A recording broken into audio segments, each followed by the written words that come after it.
जय हिंद साथियों, इस वीडियो में हम समझते हैं यानी अर्धवार्षिक परीक्षा 2022 और 23 यानी इसी वर्ष 2022-23 का अर्धवार्षिक परीक्षा का ये प्रश्न पत्र है जो एक बच्चा पेपर देकर आया है, उससे हमें ये प्रश्न पत्र प्राप्त हुआ है। तो ये देखिए कक्षा 10 का विज्ञान सब्जेक्ट का प्रश्न पत्र है। तो इसमें दिया भी है समय 3 घंटा 15 मिनट, यानी आपको ठीक ऐसा ही पेपर बोर्ड परीक्षा में मिलेगा जिसका समय भी 3 घंटा 15 मिनट दिया गया है और पूर्णांक आपका 70 है और बोर्ड परीक्षा में भी आपका पूर्णांक 70 ही होना है। तो हम इस प्रश्न पत्र को अच्छे से आप लोगों को हल करवा के बताते हैं कि क्या सही है, इसमें क्या गलत है। तो पहला प्रश्न दिया है, देखिए खंड आ बहुविकल्पीय प्रश्न, खंड आ बहुविकल्पीय प्रश्न। तो बहुविकल्पीय प्रश्न में दिया है निम्नलिखित प्रश्नों के उत्तर दिए गए निर्देशानुसार OMR आंसर शीट पर अंकित कीजिए। आप लोगों को इस बार में जो सीट मिलेगी वो 20 नंबर की OMR सीट मिलेगी, यानी OMR सीट मिलेगी जिसमें आपको 20 प्रश्न अंकित करने होंगे। तो पहला खंड दिया है, देखिए पहला क्वेश्चन, गोलीय दर्पण के परावर्तक तल के व्यास को कहा जाता है, यानी गोलीय दर्पण के परावर्तक तल के व्यास को क्या कहा जाता। तो पहला ऑप्शन फोकस दूरी, दूसरा ऑप्शन ध्रुव और तीसरा ऑप्शन वक्रता त्रिज्या, चौथा ऑप्शन आपका डी दिया है द्वारक। तो कौन सा आंसर आपका सही होगा। तो ध्यान रखना, गोलीय दर्पण के परावर्तक तल के व्यास को ध्रुव कहते हैं। ओके, क्या कहा जाता है, ध्रुव कहा जाता है। फिर क्वेश्चन दिया है, क्वेश्चन नंबर 2, दो माध्यमों के सीमा पृष्ठ पर एक प्रकाश की किरण लंबवत आपतित होती है तो अपवर्तन कोण होगा। यानी दो माध्यमों के सीमा पृष्ठ पर एक प्रकाश की किरण लंबवत आपतित होती है तो अपवर्तन कोण होगा। तो अपवर्तन कोण कितना होगा, ध्यान से समझ लेना।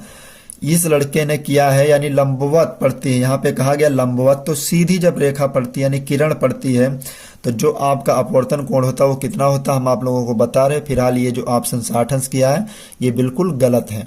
तो पहला जो ए ऑप्शन दिया वो 0 अंश, बी 45 अंश, सी 60 अंश और डी 90 अंश।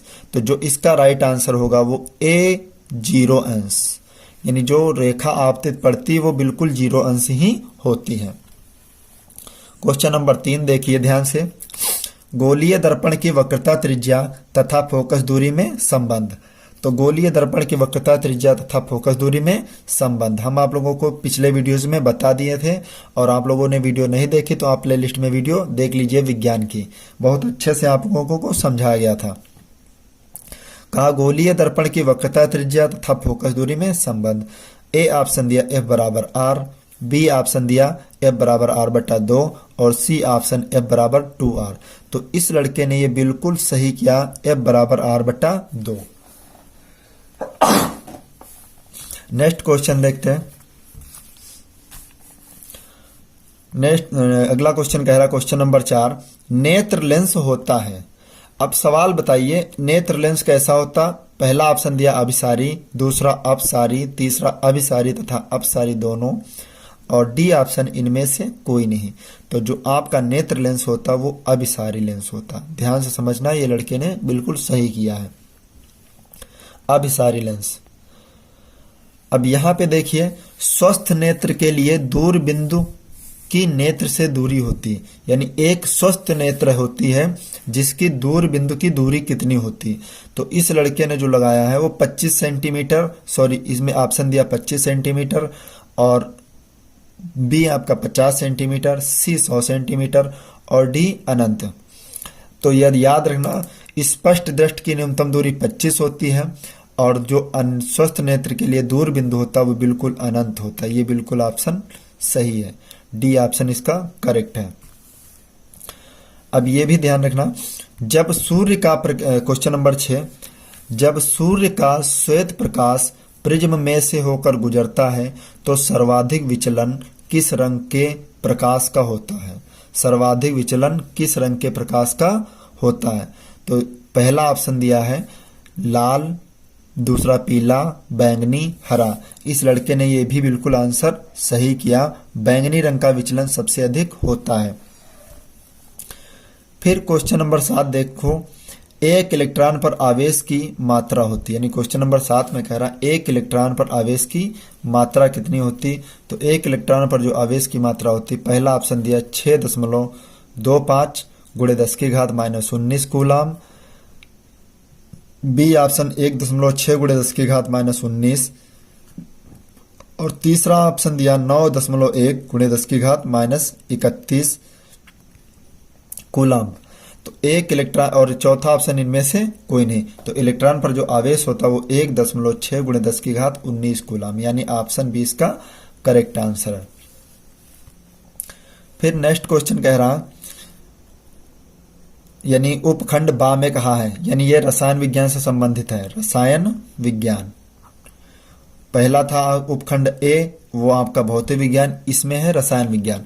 तो ये पहला कह रहा है Zn+H2SO4 यानी जिंक प्लस हाइड्रोजन सल्फाइड सान सल्फ्यूरिक अम्ल H2SO4 का जब क्रिया कराया है ZnSO4, तो आपको जिंक सल्फाइड और हाइड्रोजन अलग हो गई है।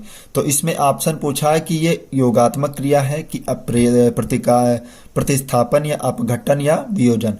तो मेरे भैया ये अपघटन अभिक्रिया है। कौन सी अभिक्रिया है? अपघटन अभिक्रिया। फिर क्वेश्चन नंबर 9 कह रहा है चिप्स की थैली में भरी जाने वाली गैस। तो चिप्स की थैली में आप सब खाते होंगे, तो आपको पता है कौन सी गैस भरी होती है जिसके कारण झिल्ली फूली होती है।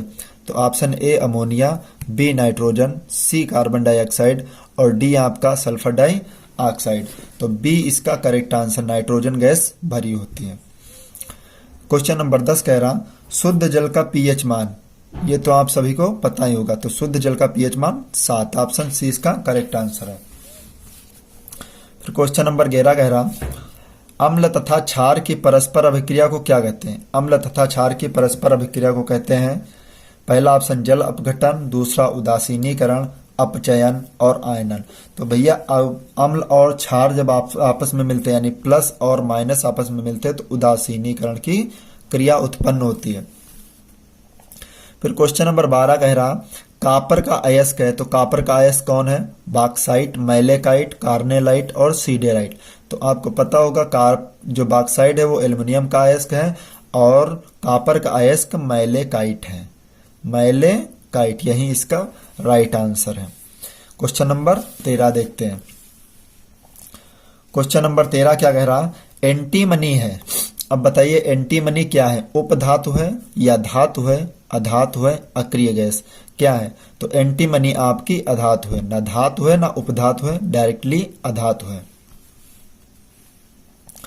उपखंड गा में दिया, यानी जीव विज्ञान। अब जीव विज्ञान से संबंधित प्रश्न पूछे जाने लगे हैं, तो जीव विज्ञान का एक पार्ट आया है। तो क्वेश्चन नंबर 14 कह रहा है मनुष्य के वृक्क तंत्र का भाग है जो संबंधित है। तो मनुष्य के वृक्क तंत्र, वे वृक्क मतलब किडनी। तो किडनी किससे संबंधित होती है? तो आप लोगों के टीचर ने आपको पढ़ाया होगा।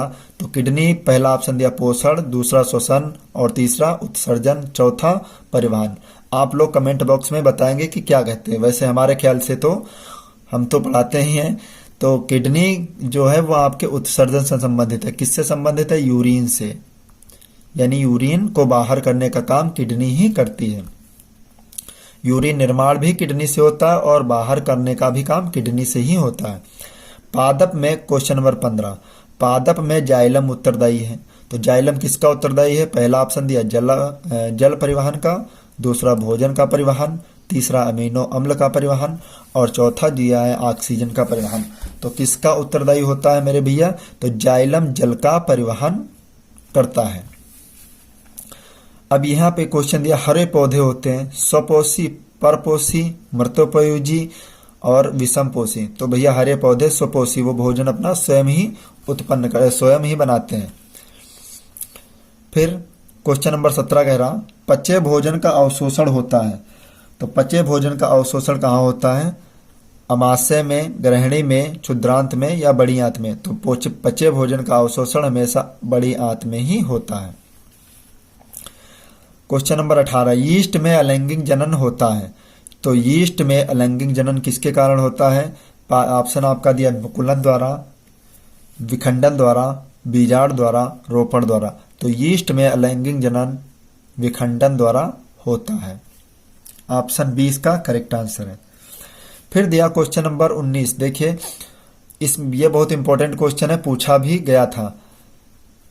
तो पुरुष में शुक्राणु बनते हैं, तो पुरुष में जो शुक्राणु बनते हैं वो ऑप्शन ए वृषण में और वृषण कोश में, शुक्राशय में, एपिडिडाइमिस में।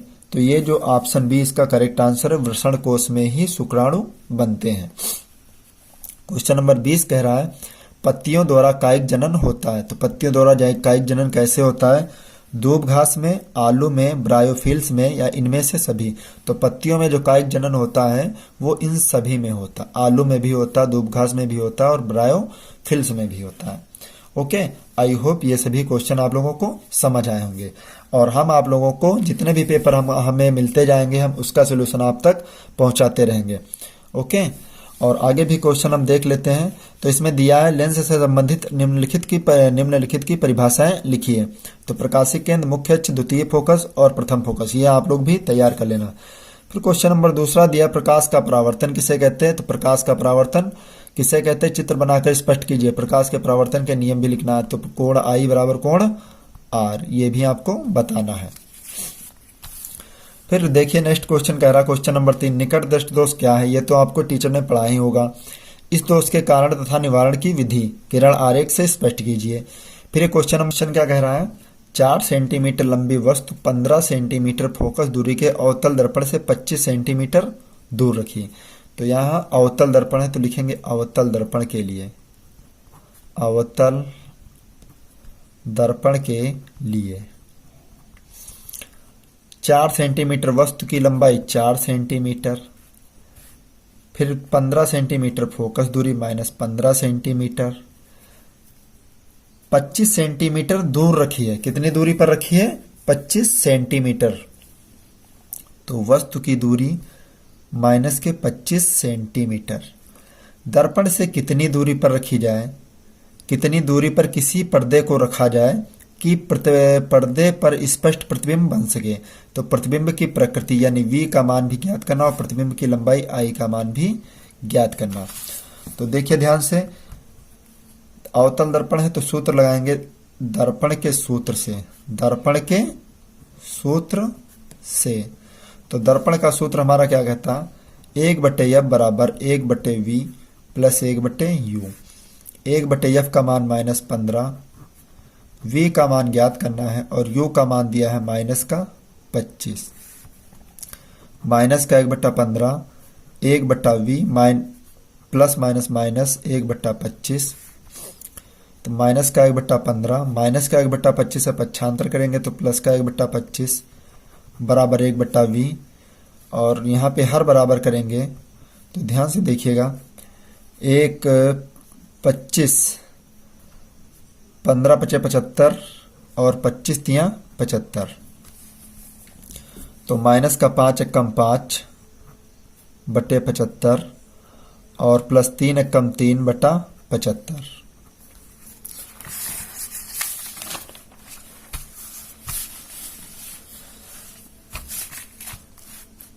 तो 1/v बराबर 5 से 3 कम हो जाएगा माइनस का 2/75। यहाँ पे संख्या चिन्ह 1/v को पलट देंगे तो v और 75 बटा -2, 2 से कैंसिल करेंगे 37.5।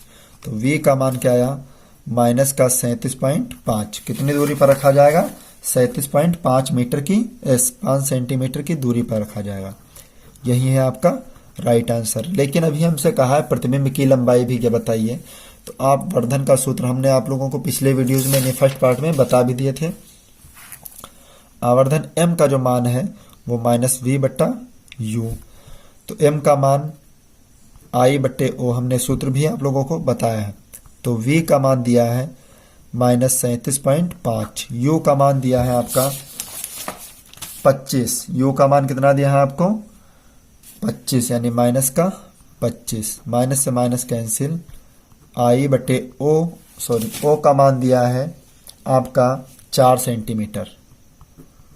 O का मान 4 सेंटीमीटर, 37.5 बटा 25, 0.0 लगाए तो I/4 बराबर 375 बटा 250, 25.250 और 25 से कम 25 यहाँ पे 12, 25 पंचे 125, तो आई बराबर 1i/4 बराबर 15/10। 15 की गुणा 4 से करेंगे तो आई बराबर 15 चक्कू 60 बटे में 10। 0 से 0 कैंसिल, तो वस्तु की लंबाई यानी प्रतिबिंब की लंबाई कितनी आएगी? 6 सेंटीमीटर। यही है आपका right answer. Okay, I hope ये क्वेश्चन आपको समझ आया हो। फिर क्वेश्चन कह रहा आगे, निम्नलिखित की परिभाषाएं लिखिए। तो विद्युत धारा, विभवांतर प्रतिरोध, वर्ण विक्षेपण, जरा दूरदर्शिता और अल्पतम विचलन कोण, ये सभी परिभाषाएं आपको लिखना है। फिर आगे खंड खा में पूछा गया, विकृत गंधिता तथा संक्षारण को उदाहरण देकर स्पष्ट कीजिए। ये भी आपको लिखना है। प्लास्टर ऑफ पेरिस का रासायनिक नाम, ये आपको बताना है। बनाने की विधि तथा उपयोग भी लिखना है। धातुओं के शोधन में विद्युत अपघटनी विधि का सचित्र चित्रण बनाइए। फिर अगला दिया, लवण किसे कहते हैं, ये कितने प्रकार के होते हैं, प्रत्येक को उदाहरण देकर समझाइए। ये भी आपको लिखना है। फिर गा खंड में कहा है, पोषण क्या है। पोषण बहुत बार पूछा जाता है, आपके एग्जाम में बहुत अच्छी तरीके से पूछा भी जाता है। हमें इसकी आवश्यकता क्यों होती, स्पष्ट कीजिए। फिर दिया, प्रकाश संश्लेषण अभिक्रिया से आप क्या समझते हैं। रासायनिक समीकरण दीजिए तथा इसके महत्व को लिखिए। आक्सी तथा अनाक्सी श्वसन में 4 अंतर लिखिए। परागण किसे कहते हैं, स्वपरागण तथा परपरागण को उदाहरण देकर दोनों के 2-2 लाभ लिखिए। लैंगिक तथा अलैंगिक जनन में कोई 6 अंतर लिखिए। और ये क्वेश्चन आपका यानी क्वेश्चन पेपर जितना भी था हमने आप लोगों को बता दिया। और हमें जितने भी पेपर मिलते जाएंगे हम आप लोगों को सभी पेपर के सलूशन आपको इस चैनल के माध्यम से कंप्लीट करवाते जाएंगे। ओके, मिलते हैं नेक्स्ट वीडियो में, तब तक के लिए जय हिंद।